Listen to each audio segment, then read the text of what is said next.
All right, just picking the car back up from the shop. Feels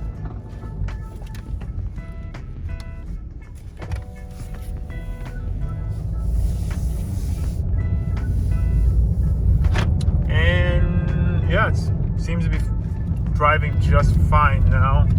This was not a cheap fix. All right, we're gonna get on it, just make sure everything shifts correctly a little bit.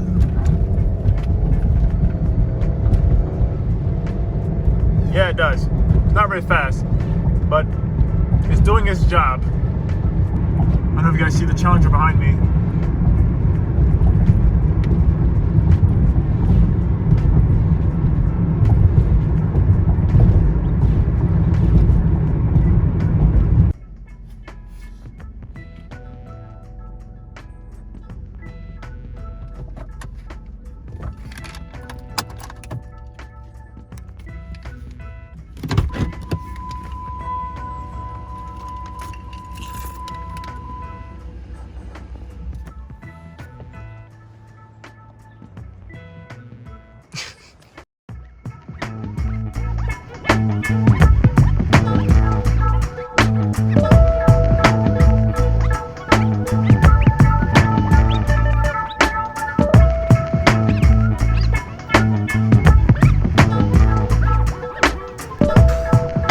What is up, guys? Welcome back to the channel. Welcome back to the vlog. Right now I'm kind of hanging out inside the Jeep Compass because yeah, that's what we're going to be talking about today. We just got it back last night. Today is Saturday. We got it back Friday night from the shop. Now let me explain, guys, what was going on. If you guys didn't see my last video, we were having transmission problems last weekend. The car sat all weekend. Fiance took it home. It sat. We were swapping the cars back around so she can leave out first to go to work in the morning, because I was working from home this week because it's quarantine week. So, you know, we're quarantined for who knows how long. So I've been working from home. She's been going into work. So her car was put last in the driveway. Last weekend, Sunday night, when she turned the car on, she said something was wrong. Immediately, she felt something was wrong. Her traction control light was on, and she said when she put from park to reverse, it clunked really, really hard, more than normal. So I got in the car with her. We did a quick test drive to see what was going on, and yeah, sure enough, it seemed like the thing just didn't want to shift. It seemed like it was either getting stuck in first or second gear. It just didn't want to shift, and it was kind of in like limp mode, but not like a full limp mode. It's hard to explain. So we took it to the shop. Our trusted mechanic, and because yeah, I'm not dealing with that. So they were trying to like figure out what was going on. They couldn't fully figure it out. They had to partner with their partner shop, which actually built, essentially they took it to their transmission guys to kind of help them diagnose and like figure out what was going on. So at first, which actually just took a couple of days, they didn't quite know what was going on like the first day, and then the second day they had to try to figure things out. It took them actually a couple of days to kind of get everything figured out. Now, okay, worst case scenario, it would have to been the whole transmission and the transmission module. Now, it turns out that it was just the transmission module that needed to be replaced. Now, the one weird thing is though, so yeah, the car did have a check engine light. The check engine light was for the transmission computer. Yeah, the transmission computer module. It was a link. I forgot the exact code. I'll have a link to the first video down below if you're just watching this, if you're just curious about like Jeep Compass problems and stuff like that. Because I have no idea what I'm going to name this video. But anyways, so yes, they were more concerned. They were concerned that it was going to be that, and the transmission basically got grenaded because of that problem, the first problem. So they were like, okay, let's fix the actual computer module for the transmission first, and see if that fixes it. If it doesn't fix it, worst case worse, you're gonna have to get the whole transmission fixed as well, or swapped out. Now, we were already kind of teetering back and forth for like, is it worth doing? I mean, this is a Jeep Compass. Granted, it's a fairly new Jeep Compass. This thing only has, the odometer reading is 246,000 miles. This is a 2014 Jeep Compass. And granted, like looking back, okay, like the whole reason why like my fiance even has this car was because at the time, which actually I did a video on this as well. That'll be linked down below if you want to check that out. When we actually went to go buy this thing, it's kind of crazy. Yeah, it's kind of crazy. I've been doing like YouTube even way back then, still getting like I don't even know how many views on the videos, but whatever. The point is though, the whole reason why she got this car because of her old car, which was like an old Toyota Corolla. Yeah, she had an old Corolla, like a, I don't even know what year it was. It was small. It was like really old. She actually got into a car accident, and that was basically totaled out. She just had like the liability insurance on that because it was just like a super old Corolla. So, but she needed to find another car, and we were kind of crunched for time because where she was working at the time, like she had a couple of days off, but we kind of needed to find a car within a couple of days. So we were kind of like scrambling to try to find a car. So when she found this car, you know, we liked it and she liked it, so she bought this one. Now looking back, the Compass, don't get me wrong, they're cool little cars. They are definitely the economy Jeep cars. But the thing is though, these things are kind of cheap. The more and more I'm starting to dig into and like learn more problems about them, they are cheap. Now originally when she first bought it, now granted it wasn't new, it was used obviously, but the first problem, which I did video on this as well, her whole HVAC system, it just kept cutting on and cutting off. It was having problems with it. Now that was when it was still underneath the factory warranty. We had to go to like 2 or 3 different Dodge dealerships for them to try to fix it.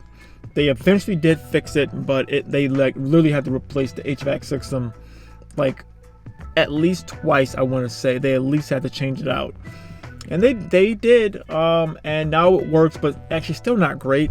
By that is that when you turn it on, it like doesn't fully cut on. You can only like leave it on like in this setting for it to fully work. Yeah, then the other problem is rusting. Now this is only in 2014, and even looking at other videos, people talking about the Jeep Compass, and I'm not sure if it's the coating that they used or what, but even inside the engine bay, it seems like it was just rusting and corroding. And don't get me wrong, I mean, we're in Buffalo, New York, so we are in like the Rust Belt, but it's not like this thing is that old, and like we get the car washed and it's like it seems to be rusting way faster than anything else. Like this is way more rusty, like just the engine bay, which is so weird. Like inside the engine bay, almost like the strut towers are like starting to rust and corrode. This is way more rusty than that, and that's my 2005 Grand Cherokee. I mean, granted though, that has more rust underneath and like in the wheel well, but like the actual engine bay itself, like this is more rusty than that, and that's a problem. And that rust is what caused when we had an issue with the coolant. That was the actual the band clamp or whatever it's called, one of the clamps that was going into the radiator, that just rusted off and fell off, and then this thing just dumped all of its coolant out. So we understand, obviously this is more of the economy car. I mean, they kind of like, I don't know what they did with these things, but it's just so strange that the computer for the transmission went out. Now, the other thing though with this vehicle is, now, okay, to getting the transmission module, it was $1,500 getting that done. Replacing the computer for the transmission wasn't cheap. Wasn't cheap at all. Now, granted though, I've spent more money on the Grand Cherokee, rebuilding that transmission now completely, and just other things, but I don't know, it just it just sucks doing it to like a newer car that's like, in the grand scheme of things, it won't be worth much. Like, even though, okay, don't get me wrong, the Grand Cherokee is not gonna be worth much, but at least that's pretty much at its bottom. Like that's at its bottom. I don't think it's gonna depreciate any further than what it is. I mean, it is what it is. It's lifted, so like there's still a market for it. Someone will still want to buy it. But something like this, where it's like a dime a dozen, like there's a million of these things out there, they're not necessarily like that desirable. So it's like, man, putting like $1,000 into it when like that's like so much cheaper than like what the actual, I mean, this car is paid off, which is nice, but it's also like the car note on this was so low that it's like it's almost like a year full of car notes just doing that one repair. So it's just kind of like, wow, that's a lot of money to be dumping into something like that. So that definitely sucks. Yeah, I don't know, like it just sucks the fact that it was just that much just to get that done, which they were, you know, the shop though, which they were happy because they were basically like, if we got to do that and replace your whole entire transmission, Like, are you sure you want to do it? So I was happy that at least the shop, they were being honest with us with that. And even like when I got the transmission done inside my Grand Cherokee, you know, they were like, we can put in a used one. It would be a couple $100 cheaper, but there's no warranty. At least the transmission I got replaced inside the Grand Cherokee comes with a 3-year warranty. So that's good with that. Yeah, man, it's just, this is just kind of crazy just thinking about it, about how many problems, small little problems that we've had with this. And like the O2 sensors checking the lights came on, I was able to clear that never came back. It's just like, this isn't even that old. Now, don't get me wrong, I've did videos about how well this thing is performed in the snow. Like, I honestly do think like this is a good vehicle for snow and like icy conditions. This thing has been great.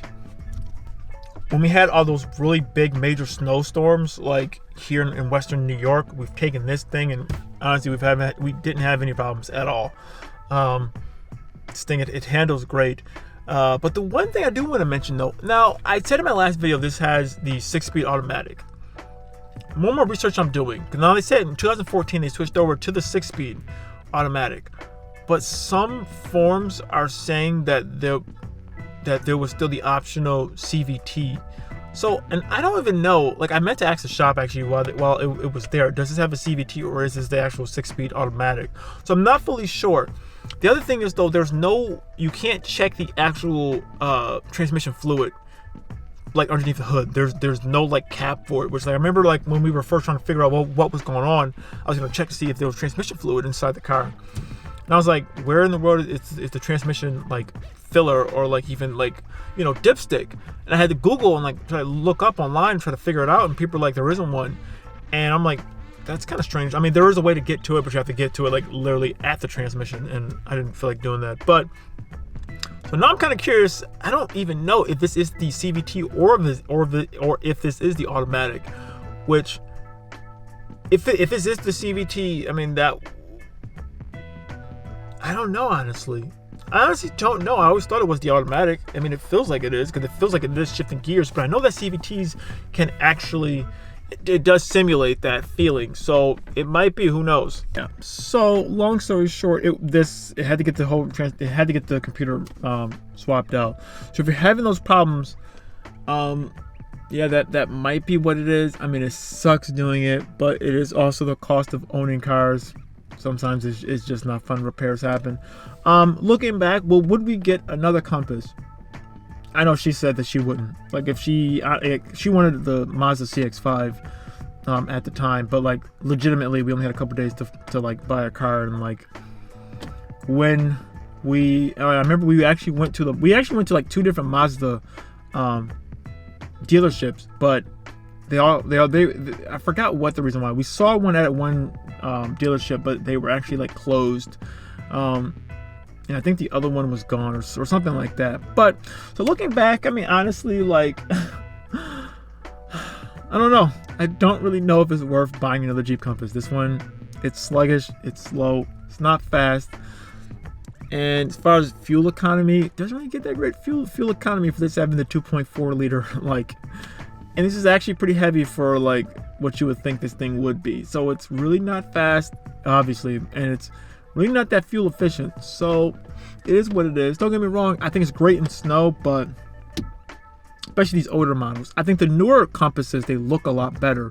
So like the 19 and 2020s, they look a lot better. They've made them much more in line with the like Cherokee and the Grand Cherokee. Like they're just better overall. But these older ones, the 2014, I know the previous generation ones, those ones were terrible. Like, don't buy that. This one, it seems to be okay. I mean, I don't know. Like, it's kind of hard. They're cheap, but just know you might have some problems. I don't know. But overall, guys, I don't know. I want to give you guys just an update on like everything that's been going on with the Compass. What was our thoughts? What is our impressions? But like that, I'm gonna end the video here, guys. But thank you guys so much for watching this video. If you like this video, give it a like. Follow me on Instagram, OmegaGreed, the same name as the YouTube channel. Like that, we're out of here, and we'll see you.